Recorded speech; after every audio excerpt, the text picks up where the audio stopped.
Check हो गया? देखिए वो इशारा करे कुछ।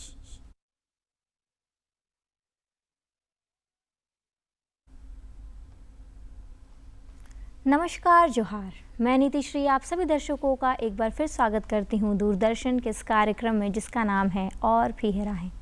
कहा जाता है कि बच्चे हमारे देश का भविष्य हैं।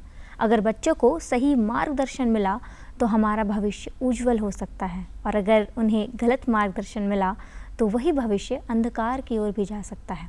और आजकल के ज़माने में जहाँ हर तरफ इन्फॉर्मेशन फैला हुआ है, वहाँ पर सही इन्फॉर्मेशन और गलत इन्फॉर्मेशन को समझना थोड़ा मुश्किल हो चुका है। इसीलिए दूरदर्शन का यह कार्यक्रम आपको सही मार्गदर्शन करता है एक एक्सपर्ट के ज़रिए। अगर आप अपने लाइफ में, करियर में कुछ करना चाहते हैं तो वो आप कैसे कर सकते हैं, उससे रिलेटेड क्या कुछ क्वेश्चंस आपके दिमाग में अराइज़ होते हैं, उसका ही आंसर हम आपको हमेशा देते हैं।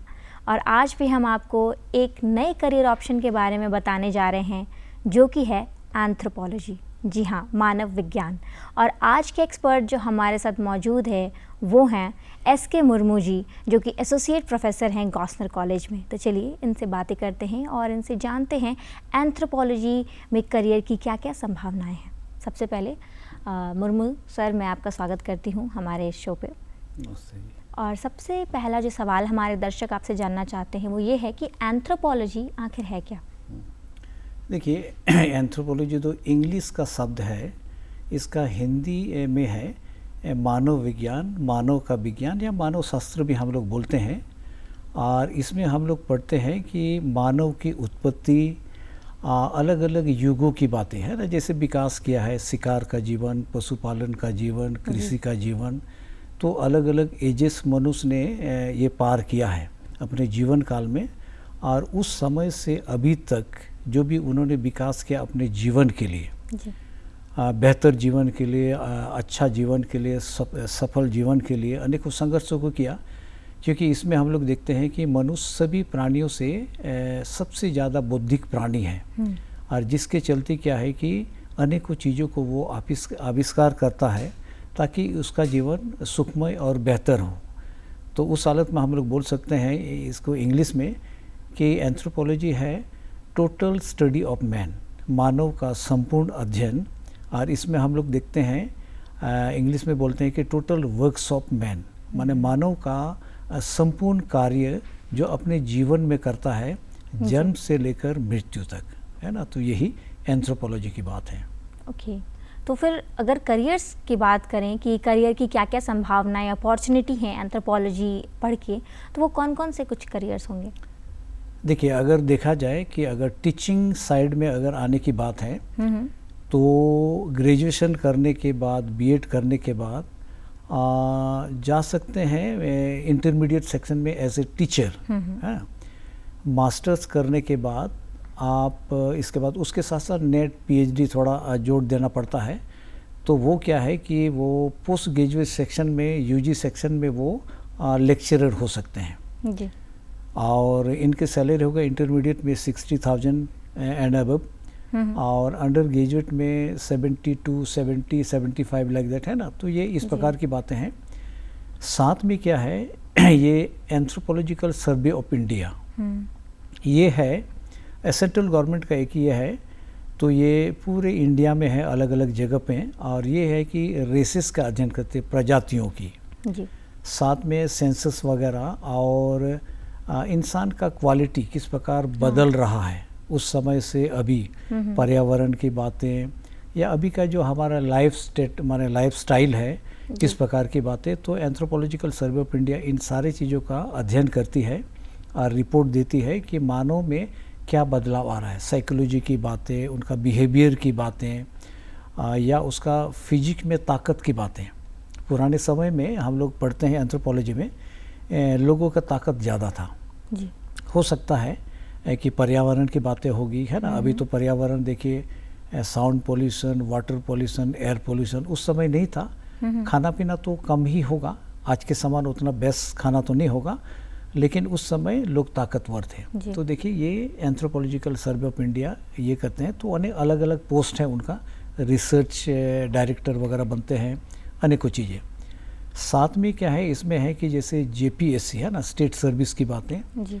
और आपका यूपीएससी, तो ये तो बेस्ट सब्जेक्ट बोलते हैं, है ना, माने बेस्ट सब्जेक्ट इसलिए बेस्ट इसलिए बोलते हैं कि एंथ्रोपोलॉजी जो एकेडमिशियन उनको वो तो पढ़ते ही हैं, लेकिन आप और बाकी लोग जो भी हैं, जो परिवार में जन्म लेते हैं, माँ बाप के अंडर में उनका पालन पोषण होता है, नाते रिश्ते के लोग के बीच में, समाज के लोगों के बीच में, और क्या है कि वो अनेकों एक्टिविटीज़ करता है ना, जन्म संस्कार, विवाह संस्कार, मृत्यु संस्कार, अनेकों, है ना, पर्व त्योहार की बातें, पूजा पाठ की बातें, तो जितने सारी चीज़ें करते हैं ये सारे लोग करते हैं। तो एंथ्रोपोलॉजी सब्जेक्ट लेके जेपीएससी यूपीएससी इनको क्लियर करना आसान होता है जी। क्योंकि ऑलरेडी बिना पढ़ी भी वो एंथ्रोपोलॉजी पढ़ रहा है, तो ये इजी होता है। साथ में क्या है कि एक करियर साइड में देखा जाए तो मैं एयरफोर्स से भी अटैच्ड हूँ, तो मैंने देखा है एक लास्ट कैंप में कहीं वायुसेनिक कैंप, वहाँ एक ब्रिगेडियर को देखा, ही वॉज एन एंथ्रोपोलॉजिस्ट, है ना, ब्रिगेडियर रैंक का आर्मी के। तो आर्मी नेवी एयरफोर्स में और सीपीओस बोलते हैं हम लोग, central police organisation, ITBP, CRPF, BSF, CISF, तो इस जगह पर क्या है कि पब्लिक रिलेशन ऑफिसर, है ना, तो डिफेंस की बातें यहाँ भी एक पोस्ट है, तो बहुत अहम रोल निभाते हैं। जैसे डिफेंस की बातें हैं, एयरफोर्स, आर्मी नेवी, तो अकेले तो ठीक है, अनेकों चीज़ें करते हैं, लेकिन उनको पब्लिक से भी रिलेशन बना के रखना पड़ता है, ताकि क्या है कि बाहर के अनेकों इन्फॉर्मेशन उसको मिले जी। अच्छे बुरे जो भी हो, है ना। तो उसमें क्या है कि डिफेंस वालों को अनेकों ऑपरेशन करने में सुविधा होती है, और उनको पता चलता है कि अगर दुश्मनी की कहीं बातें होगी तो एक्टिविटीज़ क्या है और किस दायरे में उसको ऑपरेशन करना है ना, तो अपना वो प्रोग्राम बना सकते हैं, है ना। तो इसलिए पीआरओ का भी रोल बहुत इम्पोर्टेंट है, तो उस हालत में इन जगह पर इनका करियर बन सकता है ना, और बहुत अच्छा है, करीबन लाख से उनका सैलरी स्टार्ट होता है। जी जी। तो ये सारी जो हैं, ये करियर्स के बारे में जब आपने बता दिया, तो अब कोर्सेज जो हैं, इन करियर्स तक पहुंचने के लिए जो कोर्सेज होते हैं, वो कौन कौन से कोर्सेज अवेलेबल हैं एंथ्रोपोलॉजी की फील्ड में? देखिए, वही बताए कि ग्रेजुएशन साइड में, है ना, ग्रेजुएशन साइड में और मास्टर्स करते हैं, है ना, तो इसके बाद ही बाकी तो ऑप्शंस आएंगे उनके, है ना, तो इतना तो उनको करना पड़ेगा। इसमें ग्रेजुएशन, मास्टर्स, पीएचडी है, नेट है, और साथ में डिप्लोमा कर सकते इग्नू से। अच्छा। साथ में इसमें एक ये है कि हमारा है कि फील्ड वर्क, बाकी तो ठीक है, अपना फिजिकल प्रैक्टिकल हम लोग बोलते हैं, आर्कियोलॉजिकल प्रैक्टिकल, है ना, ये सब होता है, जैसे कि बोन्स वगैरह के बारे, है ना। फिर सोमेटोमेट्री एक होता है कि फिजिक के बारे, लिविंग मैन का स्टडी होता है, है ना, ये सब होता है। साथ में क्या है कि जो पत्थर के औजार शुरू में इंसान ने किया था, उस समय तो इस प्रकार की बातें नहीं थी, शिकार का जीवन में हंटिंग एज में उनको हंटिंग करना पड़ता था, तो अकेले क्या करेंगे, दिमाग उनका था, है ना, ईश्वर ने या प्रकृति ने दिया, तो इसलिए क्या है कि जो उस प्रकार उनके पास संसाधन थे, तो एक पत्थर उनको नज़र आया, तो उसी हिसाब से अनेकों औजार बनाए। फिर बाकी तो है बांस के औजार, फिर जो जानवर को मार के जो लॉन्ग बोन्स हैं, इससे भी क्या है कि वो औजारों को बनाए, है ना। तो इस प्रकार के अनेकों स्टडीज़ में डेवलपमेंट हुआ, है ना, तो ये सारी चीज़ें हैं, तो सब एंथ्रोपोलॉजी के अंदर, है ना। जैसे आपने बताया था कि दो तरीके की एंथ्रोपोलॉजी होती है, एक सोशल और एक फिजिकल। जी। तो सोशल और फिजिकल में क्या कुछ फर्क है? देखिए, सोशल बड़ा इंटरेस्टिंग है, तो इसमें हम लोग सोशल लाइफ, कभी कभी ना आपका सोशल लाइफ, बाकी का सोशल लाइफ क्या है, तो इसमें है कि समाज के अंदर मनुष्य, है ना, कोई भी मनुष्य है, परिवार में जन्म लेता है ना, उनका परवरिश होता है, परिवार में नाते रिश्ते के लोग के बीच में, और क्या बोलते हैं समाज में, है ना। तो इसमें क्या है कि अनेकों एक्टिविटीज़ होता है ना। बच्चा जब जन्म लेता है उसको पता भी नहीं है, लेकिन उसका संस्कार हुआ, जन्म संस्कार, है ना, उसको नहीं पता है। माँ का शुद्धिकरण होता है, पूजा पाठ होते हैं, गांव के अपने रिश्तेदार के लोग आते हैं, भाई एक अचीवमेंट हुआ परिवार में, है ना। जी। तो ये होता है। साथ में ये बड़ा होता है, हिंदू लोगों में देखिए एक्टिविटीज से जनेऊ की बातें, है ना, क्रिश्चियन में होता है बैप्टिज्म की बातें, मुसलमानों में भी कुछ होता ही होगा, है ना, कुछ ना कुछ इस प्रकार की बातें। इसके बाद क्या है कि देखिए विवाह संस्कार होता है, ये भी ये सब सोशल एंथ्रोपोलॉजी के अंदर में है ना। तो जो सोशल एंथ्रोपोलॉजिस्ट होते हैं वो ये सारे बिहेवियर्स को रीड करते हैं, तो है इसमें भी करियर्स अवेलेबल हैं आजकल के बच्चों के लिए। और फिजिकल जो एंथ्रोपोलॉजिस्ट होते हैं, फिजिकल में देखिए क्या है कि वही बताएं ना, फिजिकल में दो तरह का है। एक तो बोन्स का स्टडी करते हैं, लिविंग मैन का, वही बताएं ना कि 930 साल तक मनुष्य जीवित रहा है। अभी करते करते पहले हम लोग 20 साल 30 साल पहले सोचते 100 साल तक चलता है ना, करते कि 80 आ गया, 70 आ गई, 60 बोलते, एवरेज 60 है ना। तो कुछ हो रहा है कि माने एवरेज एज कम होते जा रहा है जी। तो इसका स्टडी सब एंथ्रोपोलॉजिस्ट करते हैं, एंथ्रोपोलॉजिस्ट करते हैं ना। और वही आर्कियोलॉजी बताए पूरा तत्ववेत्ता है ना, जो क्या है कि उन माने अनेकों जो मानव की संस्कृति, कहीं मानव बसा था, इसके बाद कुछ हिसाब से वो लुप्त हो गया जी, है ना, बाढ़ से समाप्त हो गया या कुछ प्राकृतिक आपदाएं आई, है ना, भूकंप कुछ होगा, मर कुछ चले गए। तो उस हालत में ये पूरा तत्ववेत्ता आर्कियोलॉजिस्ट इन सारी चीज़ों को खोद ऊद के पता करते हैं ना। हाँ। शहर बसा के रहे थे, गांव बसा के रहे थे, घर बसा के रहे थे, है ना, अनेकों चीज़ें, है ना। इसलिए क्या है, हम लोग देखते हैं मोहनजोदड़ो, हड़प्पा, सिंधु घाटी सभ्यता, है ना, तो उस समय भी बड़ा रिच कल्चर था लोगों का, एडवांस है। तो इसमें एंथ्रोपोलॉजिस्ट का क्या रोल हुआ? एंथ्रोपोलॉजी वही आर्कियोलॉजिस्ट है ना, तो वही खुदाई करते हैं, है ना। खुदाई में क्या है कि वो देखते हैं कि वो देखिए हम लोग मटेरियल कल्चर भी देखते हैं। मटेरियल कल्चर क्या है कि मनुष्य को जीवन यापन करने के लिए अनेकों चीज़ों की आवश्यकता होती है। अगर शिकार का जीवन को देखें, अस्त्र शस्त्र की बातें, कृषि का सेकंड फेज देखें तो हल बैल की बातें, है ना, कृषि के औजार की बातें, अनेकों बर्तन बासन की बातें। प्रिमिटिव एज में तो ये सब था नहीं, है ना, लेकिन धीरे धीरे मनुष्य क्या है विकास के क्रम में जैसे कि आग का आविष्कार, भोजन को पका के खाने की बातें, वो टेस्ट भी बनता है, डाइजेस्ट भी होता है, अनेकों चीज़ें, बर्तन में खाने की बातें। शिकार के जीवन में कहाँ बर्तन था, कहाँ आग था, कहाँ क्या, तो जैसे वैसे भी खाता था, ये करता था, प्रिमिटिव एज था, है ना। तो उस हालत में इतने सारे इन माने एंथ्रोपोलॉजी के या मानव विज्ञान के सेक्शंस हैं जी। तो जो आपने कहा फिजिकल और सोशल एंथ्रोपोलॉजी के बारे में, तो बच्चे कब इस चीज़ में स्पेशलाइजेशन सेलेक्ट करते हैं, कौन सी ईयर में? देखिए जो मैंने से इंटरमीडिएट में आते हैं, हाँ जी, तब तो क्या है कि ये तो आपका इंट्रोडक्टरी सारा चलता है ना, ग्रेजुएशन से वो शुरू करते हैं, है ना। इसमें भी अन्य इंट्रोडक्शन लेकिन थोड़ा बड़ा, इंटरमीडिएट से बड़े जगह पर होता है ना, थोड़ा सा डेप्थ में। मास्टर्स में स्पेशलाइज्ड होता है ना। आप फिजिकल एंथ्रोपोलॉजी में करेंगे, सोशल में करेंगे, आर्कियोलॉजी में करेंगे, है ना, मटेरियल कल्चर में करेंगे, ऐसे ऐसे, है ना। अच्छा। तो 4-5 ग्रुप हैं, सेक्शन है, उसमें वो स्पेशलाइज करते हैं और उस लाइन में वो अपना करियर बना सकते हैं जी। और जैसे कि अगर उन्हें, आपने कहा ग्रेजुएशन में जाते हैं, मास्टर्स में जाते हैं, तो क्या कुछ एलिजिबिलिटी क्राइटेरियाज होती हैं इसमें? देखिए बाकी तो इसमें एक मेन ये होता है एंथ्रोपोलॉजी में रिसर्च वर्क है जी, है ना। वो बच्चा, वो स्टूडेंट या वो कैंडिडेट जो रिसर्च से इंटरेस्ट रखता है, नए नए बातों को जानना, है ना, क्योंकि हमारा फील्ड वर्क होता है। यूजी में भी पीजी में ही 1 महीना हम लोग जाते हैं कोई भी इंटीरियर जगह में, है ना, और उनका कल्चरल स्टडी करते हैं, है ना, खान पान, रहन सहन, पूजा पाठ, अनेकों संस्कार, है ना, तो उनका बिहेवियर वगैरह वगैरह। तो जो बच्चे, जो कैंडिडेट इस प्रकार का नेचर कैरेक्टर रखता है तो उनको अच्छा लगेगा and they will shine and rise, है ना, बहुत आगे बढ़ सकते हैं ना। तो अच्छा है, जैसे अनेकों, जैसे आप मीडिया वाले लोग करते हैं ना, जा के अनेकों चीज़ों को पूछना, जानकारी लेना, तो वही जा सकते हैं जो रिसर्च में ज़्यादा इंटरेस्ट रखते हैं, वो ज़्यादा उनके लिए बेनिफिशियरी होगा। ये तो बात हुई कि क्या इंटरेस्ट होते हैं बच्चों में, स्किल्स क्या क्या होंगी तो वो आगे जाएंगे। वैसे बच्चे जिनमें रिसर्च की क्वालिटी है, अगर आप उनमें से एक है तो आप एंथ्रोपोलॉजी को चूज़ कर सकते हैं।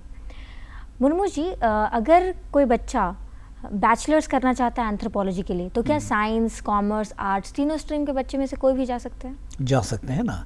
पहले कुछ अलग अलग ये था कि नहीं, एंथ्रोपोलॉजी जो इंटरमीडिएट में पढ़े उन्हीं को आना है, लेकिन अभी क्या है कि अनेक कुछ चेंजेस होते जा रहा है ना। तो उस हालत में अभी का समय है कि साइंस कॉमर्स आर्ट्स कोई भी स्ट्रीम से लोग आ सकते हैं जी। है ना। उसको क्या करियर चॉइस बेस्ड स्टडी बोलते हैं ना। हाँ, हाँ। तो कोई भी आगे स्ट्रिक्ट था तो अभी लोग आ सकते हैं कोई भी स्ट्रीम से जिनको इंटरमीडिएट के बाद लगे कि जैसे साइंस कॉमर्स के आर्ट्स वाले तो आते हैं लेकिन वो भी आ सकते हैं, दे कैन ज्वाइन। ओके। और अगर बात करें कि यहाँ पे कॉलेजेस कौन कौन से अच्छे हैं, अगर झारखंड स्पेसिफिकली झारखंड में कौन कौन से कॉलेजेस हैं जिनको बच्चे प्रेफर कर सकते हैं एंथ्रोपोलॉजी के लिए? अच्छा, ये बता दूं, गोस्नर कॉलेज एक है, गोस्नर कॉलेज जो माइनॉरिटी कॉलेज है, मिशन कॉलेज आप बोल सकते हैं। साथ में है यहाँ राम लखन सिंह यादव कॉलेज जी। इसके बाद श्यामा प्रकाश मुखर्जी, इसके बाद आपका कियो कॉलेज गुमला में है, बेड़ो कॉलेज बेड़ो में है। तो इस प्रकार अनेकों कॉलेजेस में है ना। और इसके बाद रांची यूनिवर्सिटी में तो बड़ा रिच है, अभी श्यामा प्रसाद मुखर्जी में भी है।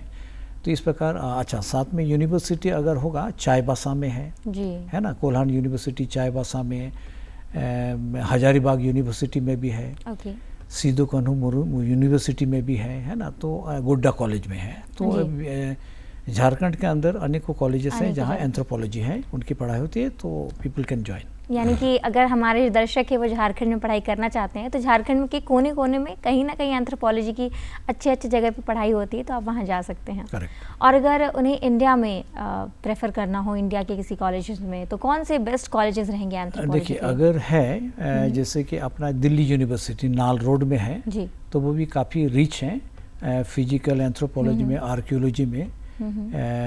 तो बहुत अच्छा है, माने वो जा सकते हैं वहाँ। साथ में कैलकाटा यूनिवर्सिटी में है ना, Bengali group, they are very interested in anthropology, तो वहाँ भी जा सकते हैं। तो इन जगह पर अगर जाए कैलकाटा ये तो बेस्ट होगा आगे के ये के लिए, है ना। बाकी रांची यूनिवर्सिटी और श्यामा प्रकाश मुखर्जी तो ये भी ख़राब नहीं बोलेंगे, है ना। तो ये भी बेस्ट हैं में से हैं। तो इसलिए क्या है कि एंथ्रोपोलॉजिस्ट ये प्रोड्यूस करते हैं हर साल, है ना। तो ये जी। और अगर जैसे कुछ लोग होते हैं जो चाहते हैं कि अब्रॉड में जाके अपना करियर सेट करें, तो अब्रॉड में एंथ्रोपोलॉजिस्ट जो रहेंगे या फिर एंथ्रोपोलॉजी के जो स्टूडेंट रहेंगे उनके लिए क्या क्या अपॉर्चुनिटीज़ हैं? देखिए, आप जा सकते हैं अमेरिका, है ना, कॉलेजेस अनेकों हैं। तो अमेरिका में है, ऑस्ट्रेलिया में है, इंग्लैंड में है, ऑक्सफोर्ड यूनिवर्सिटी बोलते हैं, तो वहाँ भी बड़ा रिच है, माने इनका स्टडी एंथ्रोपोलॉजी का, है ना। तो इन जगहों में जाके एब्रॉड में भी जाके हायर स्टडीज़ कर सकते हैं, बेटर स्टडीज़ कर सकते हैं ना। तो हम लोग इंडियन से तो उनका और भी डीप डाउन स्टडीज़ होते हैं, है ना जी। तो इन जगहों में जाके एब्रॉड में भी, ऑस्ट्रेलिया में भी, है ना, जाके तो करियर अपना बना सकते हैं। तो वहाँ पे भी अपॉर्चुनिटीज़ ऐसे बच्चों के लिए हैं? करेक्ट, है ना। तो वहाँ भी टीचर रह चुके हैं अनेकों। हमारे यहाँ जो भूतपूर्व हमारे वीसी थे डॉक्टर रामदयाल मुंडा साहब, तो वो तो ऑक्सफोर्ड यूनिवर्सिटी में पढ़े और वहाँ वो टीचिंग भी कर रहे थे जी, है ना, अनेकों दिनों तक। हाँ, तो इसके बाद में वो इंडिया आए, फिर वीसी भी रहे यहाँ, है ना। तो अनेकों लोग अपने अपने जगह पे करियर भी बनाते हैं वहाँ भी, है ना। तो अपॉर्चुनिटी है। अब तो आपने सब करियर्स के बारे में बता दिया, बट जब बच्चे पढ़ते हैं किसी भी सब्जेक्ट को तो उनका जो एक मोटिव रहता है, कहीं ना कहीं रहता है कि हम अर्न कितना कर पाएंगे। तो कोई लमसम अमाउंट अप्रॉक्सीमेटली कि एंथ्रोपोलॉजी पढ़ने के बाद इतने से इतने आप अर्न कर सकते हैं बच्चे? देखिए, जैसे कि मैंने आगे बताया कि अगर इंटरमीडिएट सेक्शन में टीचर बनते हैं तो 60,000 ऑनवर्ड स्टार्ट होता है। यूजी में अगर जाएंगे तो 70 ऑनवर्ड, है ना। पीजी वगैरह में आते थोड़ा और बढ़ जाता है, 80-90 कुछ ऐसा हो जाता है ना। तो ये सारे चीज़ें हैं। बाकी जेपीएससी और यूपीएससी अगर करते हैं, है ना, तो इसमें भी करके जैसे कि हमारे अनेकों एंथ्रोपोलॉजी के स्टूडेंट्स अभी डीएसपी रहे हैं, बीडीओ सीओ रहे हैं, है ना। तो उनका भी अच्छा ही सैलरी होगा, है ना। अगर आईएएस ऑफिसर होते हैं तो सैलरी के बारे तो सोचना नहीं है ना।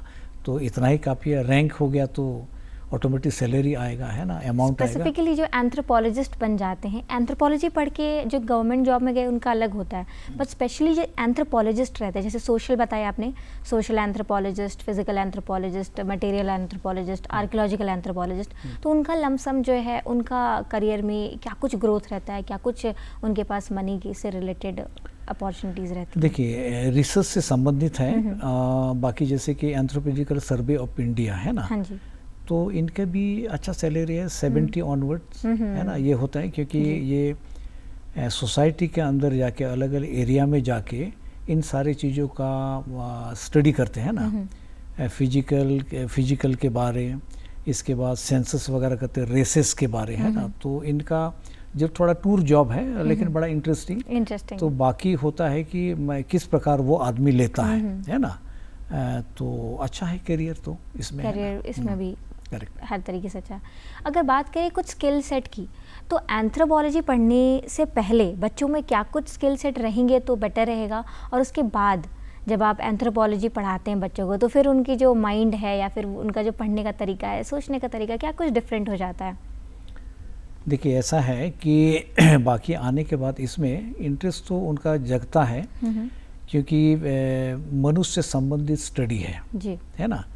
बाकी क्या है कि जो साइंस कॉमर्स के स्टूडेंट्स हैं उनको इतना डीप डाउन अपने बारे भी नहीं पता है जी, है ना। ह्यूमन बीइंग है लेकिन है कि अपने कल्चर के बारे, है ना। तो कल्चर तो देखिए क्या है, मनुष्य के अंदर वो कल्चर है जो पशुओं में नहीं है ना। और हम पढ़ते हैं और पढ़ाते हैं कि मनुष्य और पशु में क्या है कि एक ही अंतर है कि पशु के पास कल्चर नहीं है, मनुष्य के पास कल्चर है, माने एक सिस्टम है जीने का, एक तरीका। और इसलिए बोलते हैं कि उन्नत से उन्नत पशु के पास भी ये सिस्टम नहीं है, लेकिन क्या है कि जो एकदम प्रिमिटिव एज के भी मनुष्य होंगे, है ना, उसके पास जरूर शिकार का जीवन होगा, है ना। पशुओं को मार के कच्चा खा जाते थे, कुछ करते थे, बहुत कैसा जो लाइफ था, लेकिन उनके पास भी एक सिस्टम था, है ना। तो कहते हैं, तो इसलिए क्या है कि कल्चर के बारे बड़ा रिच है ना, मनुष्य का कल्चर, है ना। बाकी क्या है कि उसको मेंटेन करके मनुष्य कैसे रहता है ना। और अभी क्या है, अभी आए दौर में यही कल्चर मेंटेनेंस नहीं होने के चलते अनेकों समाज में गलत चीज़ें होती हैं जी, यूथ के अंदर, है ना, बॉयज़ गर्ल्स के अंदर, उन्हें नहीं पता है। पुराने समय में हमको याद है कि बहुत टाइट अभी भी गांव में जैसे कि गर्ल्स बॉयज़ की बातें, मेल फीमेल की बातें, बहुत टाइट पनिशमेंट मिलता है। तो दायरे में रहने की बातें हैं, बहू बेटी की बातें, है ना, ये की बातें। तो इसमें भी मनुष्य बोलता है कि कल्चर को मेंटेन, माने संस्कृति को, है ना। मेरी पत्नी है तो बस उन्हीं को मुझको देखना है, सोचना उनके बारे, अदर को माँ बहन बेटी के रूप में देखना है। तो ये हमें संस्कृति बताती है। लेकिन अभी क्या है कि ये एंड्रॉयड फ़ोन की बातें, जो डेवलपमेंट की बातें, है ना, वेस्टर्नाइजेशन की बातें इतना बढ़ गया है, जो क्या है, इंग्लिश पढ़ना कोई ख़राब बात नहीं है ना। जी, बिल्कुल। लेकिन क्या है कि इंग्लिश वालों का जो अनेकों कल्चर है जो भारतीय संस्कृति में फिट नहीं होता है, और जब उसको हम कॉपी करते हैं तो हमारा जो समाज है, हमारा जो भारतीय संस्कृति वो खराब हो रहा है। उदाहरण के लिए एक मैं बता दूं कि हम लोग भारतीय संस्कृति में ये करते हैं कि माता बहनें बेटियों के शरीर, फीमेल के शरीर में जितने ज़्यादा कपड़े होंगे वो ज़्यादा सुंदर लगती है ना। पुरुष के पास कम ये रहेगा, है ना, अपना मसल की बातें, ये की बातें, हेल्थ की बातें दिखाने की। लेकिन क्या है कि वेस्टर्न ये में है कि कम कपड़े की बातें फीमेल में, जो क्या है कि वल्गर लगता है ना। और वो हमारा भारतीय संस्कृति फिट नहीं खाता है। और वो संस्कृति क्या है कि उस प्रकार के वल्गर संस्कृति अनेकों क्राइम को आज जो आए दिन देखते हैं, वो भी चीज़ें, कपड़े की पहनावा की बातें, वेस्टर्नाइजेशन की बातें, जिसके चलते भी अनेकों क्राइम होते हैं, है ना। तो इन सारी चीज़ों को अगर अपने संस्कृति जो पुराने पूर्वजों ने हमें दिए हैं उसको मेंटेन करके रखेंगे तो बेहतर हमारा बड़ा रिच कल्चर संस्कृति हो सकता है। यानी कि अगर मैं इसे अगर ठीक समझ रही हूँ तो एंथ्रोपोलॉजी में हम ये भी समझते हैं कि हमारा कल्चर किस तरीके से डेवलप हुआ है पुराने समय से अब तक, आप इसके बारे में पढ़ सकते हैं। और साथ ही साथ आप ये भी जान सकते हैं कि हमारे, जैसे आप बता रहे थे, ह्यूमन में ग्रोथ किस तरीके से हुआ, तो कल्चर, ग्रोथ, बिहेवियर किस तरीके से डेवलपमेंट हुआ है या फिर डिग्रेडेशन हुआ है टाइम से, इसके बारे में हम एंथ्रोपोलॉजी में पढ़ते हैं। करेक्ट एकदम। हाँ, तो और आपने एक बात बताई यहाँ पर कि इग्नू से आप कर सकते हैं डिप्लोमा एंथ्रोपोलॉजी में। जी, तो आपने सिर्फ इग्नू का डिप्लोमा का जिक्र किया है, तो क्या कहीं और डिप्लोमा अवेलेबल होता है या फिर सिर्फ ओपन यूनिवर्सिटी से? ओपन यूनिवर्सिटी से ही एंथ्रोपोलॉजी में है ना। तो इसमें क्योंकि अनेक लोग कंटिन्यूस स्टडी नहीं कर पाते हैं कॉलेज में, यूनिवर्सिटीज़ में, है ना। तो एक ऑप्शन है इग्नू में करके भी आप डिप्लोमा ले सकते हैं ना, और इस साइड में अपना करियर बना सकते हैं। ओके, तो आपने डिप्लोमा के बारे में कहा, तो यानी कि सिर्फ ओपन यूनिवर्सिटी में अवेलेबल है डिप्लोमा का कोर्स, और कहीं नहीं अवेलेबल नहीं है। तो डिप्लोमा करने के बाद सिर्फ अगर मान लीजिए किसी ने डिप्लोमा किया है एंथ्रोपोलॉजी में, तो उसके बाद उसके लिए क्या करियर हो सकता है? एंथ्रोपोलॉजिकल सर्वे ऑफ इंडिया में जा सकते हैं। तो सिर्फ डिप्लोमा करके क्या वहाँ जाया जा सकता है? जाया जा सकता है। साथ में क्या है कि जैसे इसमें भी जैसे टीचिंग में है ना, लेक्चरर प्रोफेसर्स बनते हैं, असिस्टेंट प्रोफेसर बनते हैं, वहाँ भी अनेक चीज़ें हैं। लैब टेक्नीशियंस हैं, है ना, लैब टेक्नीशियंस हैं, और प्रैक्टिकल साइड में है ना, तो उस सेक्शन में वो हमारे प्रैक्टिकल क्लासेस ले सकते हैं, अनेकों चीज़ें हैं ना, साथ में फील्ड वर्क करवा सकते हैं। तो बाकी टीचर भी जाते हैं, लेकिन क्या है कि जो डिप्लोमा करते हैं तो वो लैब टेक्नीशियन बन सकते हैं, आर्कियोलॉजी साइड में वो प्रैक्टिकल क्लासेस ले सकते हैं, साथ में वो फील्ड वर्क के लिए ले जा सकते हैं। तो ये एलिजिबिलिटी उनके लिए है, करियर इनसाइड में है जी। तो यानी जिस तरीके की पढ़ाई है उस तरीके से आप जॉब कर सकते हैं। करेक्ट। तो आज जितना भी आपने हमें सब कुछ बताया, हमारे दर्शकों को जितने इन्फॉर्मेशंस दिए हैं, आशा करती हूँ कि जो बच्चे हमारे देख रहे हैं, दर्शक देख रहे हैं, उन्हें काफ़ी कुछ इसमें समझ में आया होगा और उन्हें अपने करियर के लिए मार्गदर्शन मिला होगा। सबसे पहले मैं आपका धन्यवाद करना चाहूँगी, आपने समय दिया हमें। और फिर मैं अपने दर्शकों से जानना चाहूँगी कि तो दर्शकों, आपको समझ में आया कि एंथ्रोपोलॉजी जो है वो क्या होती है, उसमें क्या क्या पढ़ाई आप कर सकते हैं, क्या क्या एलिजिबिलिटी क्राइटेरिया है, और किस तरीके से आप इसमें करियर बना सकते हैं, और कितने तरीके की करियर, ये एकदम डाइवर्स नेचर का है। आप इसमें 3-4 स्पेशलाइजेशन करके इसमें करियर बना सकते हैं। हम आपको हमेशा ऐसे ही किसी एक करियर के बारे में बताते हैं, एक एक्सपर्ट को बुलाते हैं, जिससे कि आपको आसानी होती है जानने में, क्योंकि हम मानते हैं कि आपको जो सही नॉलेज है वो सही समय पर मिलनी चाहिए, तब जाकर के आप कोई सही फैसले ले पाएंगे। हम अगली बार भी आपसे मिलेंगे एक नए एक्सपर्ट के साथ, एक नए कोर्स के लिए। तब तक के लिए धन्यवाद। जोहार।